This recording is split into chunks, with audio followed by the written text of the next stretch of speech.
encouraging them to stand strong and tall in exile. See, the actual meaning of that text, it's a narrow creek to cross.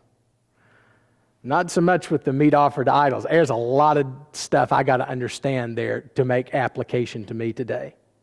All right? Many of the New Testament letters address the relationship between Jews and Gentiles. All right? How do I bring that over today? What kind of river is there to cross there?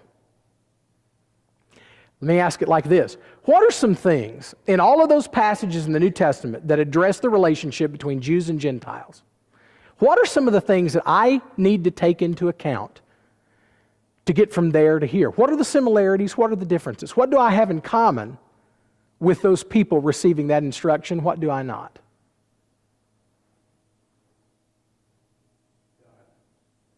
Okay, we have in common that we both serve the same God. And so, whatever his attitudes about Jews and Gentiles and their relationships to each other and to him then are going to be the same attitudes today, right? So God is the same. The God of the Jews is the God of the Gentiles. But wait a minute. How many of you in here are Jews? That's what I thought. All right? Which means that you're what? Okay, so when Paul is addressing those Jews in Rome who think that because they're Jews, they've got some special in with God, is he talking to us or not us?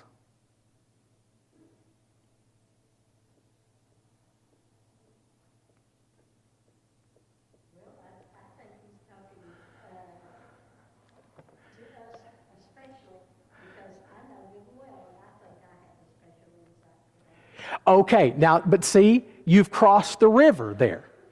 You in your understanding that you've crossed the river. You've understood that yes, God is talking specifically to Jews who have the law and who think that having the law gives them a special relationship with God, and they're trying to force that law on all these Gentiles, okay? Well, that's not us. We don't stand before God and say, hey, we all got circumcised and keep the Sabbath, so we're good to go. But there are some similar things that we do. Right? As people who say we know Jesus and his law, who practice baptism, and that makes us, right? See, what you did is you crossed the river. Okay, but it's not always that simple. It's not always that simple. I'm like you. A study was done by Christianity Today not too long ago. I want to remember what this that said. Most people, when they read the Bible, tend to read it from the view that they are God's people. Okay. Well, there's some problems with that. And the problems with that is we've actually got a lot more in common with the Gentiles than we do with the Jews. Okay? And so we've got to measure the distance between those ancient Jews and us, those ancient Gentiles and us, and then we've got to figure out appropriately how to land on this side of the river. Okay? Now there's all kinds of illustrations we could use, but the question is, what are the differences and the similarities between the biblical audience and us? And this leads, Elsie, to what you just did, number 3. Cross the principalizing bridge, okay? Between them and us, there is a great gulf. How do we get from them to us? Well, Elsie, what you did is you didn't say, well, I'm a Jew, and so here's what happens. You said, in this text, there is a principle. In this text, there is a principle. And that principle is that those who know God best are most responsible to obey Him. That's really the principle. And so if you're a Jew living in the first century, even if you are keeping the Sabbath and being circumcised, if you've not been keeping the rest of the law, you actually show that you don't know God at all. And so you're no different than the Gentile. And if you think you can be saved by law keeping, oh my, nobody's ever kept the law perfectly, so you're in trouble.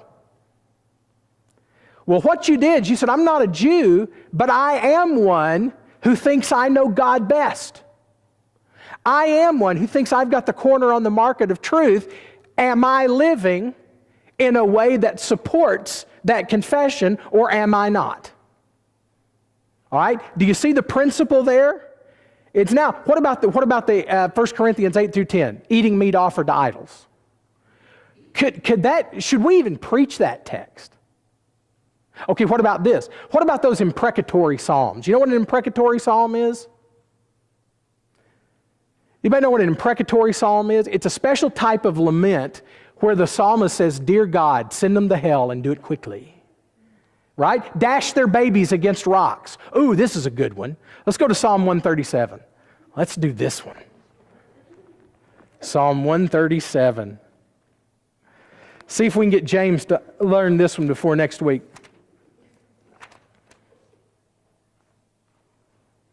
By the waters of Babylon, there we sat down and wept when we remembered Zion.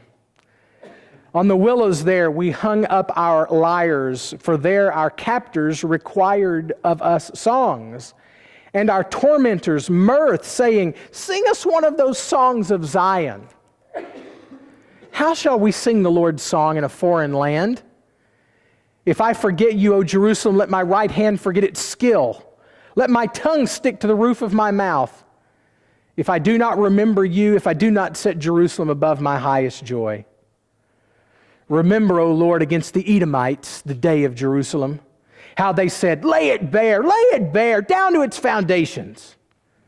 O daughter of Babylon, doomed to be destroyed, blessed shall be he who repays you with what you have done to us. Blessed shall be he who takes your little ones and dashes them against the rocks. This is the word of the Lord. A lectionary is a book that has been published by a denominational board that gives instructions to their preachers on what to preach on a weekly basis. Okay? They're very popular, and one of these days I'm going to preach through the lectionary just for kicks and giggles. Basically, for every week in the year, you'll have 4 possible texts: an Old Testament text, a psalm, a gospel text, and an epistle. The lectionary is closely tied to the church year, so in most churches today, there's going to be an Advent text. The lectionary does not contain Psalm 137. The books are written in 3-year cycles, so basically here's what you preach for the next 3 years. You've got a little bit of leeway, 1 of 4 texts each week. Does not contain Psalm 137. Why? Why would they just cut out a part of the Bible? They what? They don't know what to do with it. Is this text appropriate for Christian worship?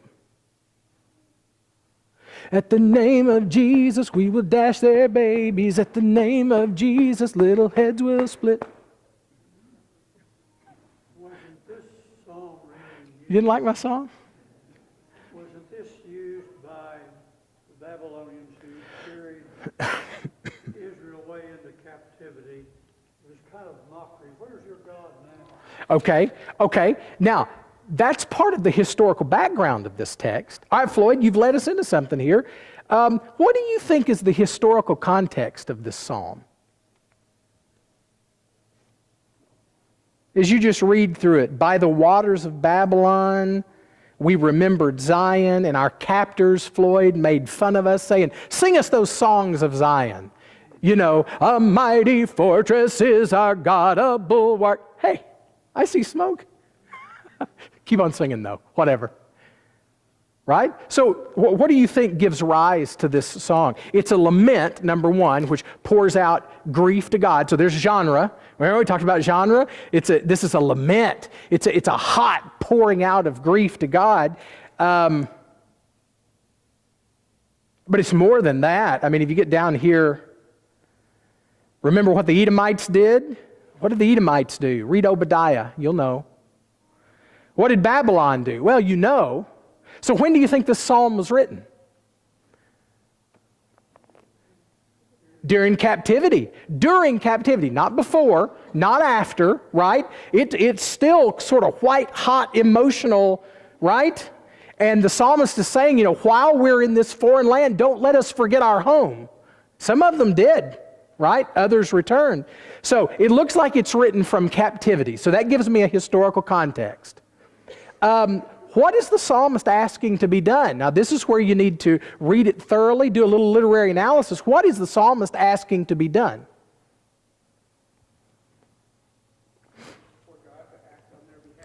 For God to act on their behalf. By doing what? To return them to their land, to their nation. But okay. That may be an overtone there, but it's not specifically in this psalm. What is specifically in this psalm is for God. Now look, remember, Lord, what they did, okay? This is a cry to God to remember the pain and the suffering that we've endured and to do what? The line that gets people is verse 9. Blessed is he who takes your little ones and dashes them against the rocks. What kind of monster? Right? See, this is why we can't read this in worship. This is the kind of stuff that my Sam would come up with, writing cartoons or something. Well, if you take a moment to study history, you'll find out that the Assyrians and the Babylonians in particular were very brutal. Read the first chapter of Amos. In the first chapter of Amos, the prophet goes around to all of Israel's neighbors denouncing them for one thing, and it was their inhumanity. In fact, some of them have ripped open pregnant women. It's a war crime. It is a brutal war crime. So what is the psalmist doing here? The psalmist is expressing something that has just recently happened in the streets of his city. The Babylonians have come in, and in their typical brutality, they've ripped open pregnant women. They've killed their children just to increase the pain and suffering of those who are being destroyed. And what is the psalmist asking? Take revenge. How? In the same way. The psalmist is saying, do to them, O God, what they did to us. Repay them. Now, if you study the prophets at all, you'll know that that is a big deal for the prophets. As you have done, it will be done to you. Your deeds are going to return on your own head. That's Paul. You reap what you sow, right? Okay, so we've learned what the text meant in their town. Now we've got to figure out what it means in our town. How do we get across there? There's quite a wide gap. It's not just a narrow creek. So what is the principle that comes out of this text? This is a worship text where a worshiper pours out their heart to God for not just vengeance, but relief from their enemies. They are not calling, hey, let's get a posse together and go rip open pregnant women. They're saying, God, avenge us like you have said you will. I put this in your hands. Get them back. Do to them what they've done to me. Now, is there a principle there that I can use when somebody lays a hand on one of my kids? Is there a principle there that I can use when somebody undermines me and destroys me at work? Revenge belongs to God, and I can trust that He will repay. See, there's a principle here that I need to hear on a lot of Sundays that if I follow the lectionary, I never will, just because somebody doesn't know how to read the biblical text. Makes a difference when you learn how to read it, learn how to interpret, and apply it. Okay? All right, we'll pick up there next week, and listen, I'll start class 10 minutes early next week just to make up. I apologize for being late.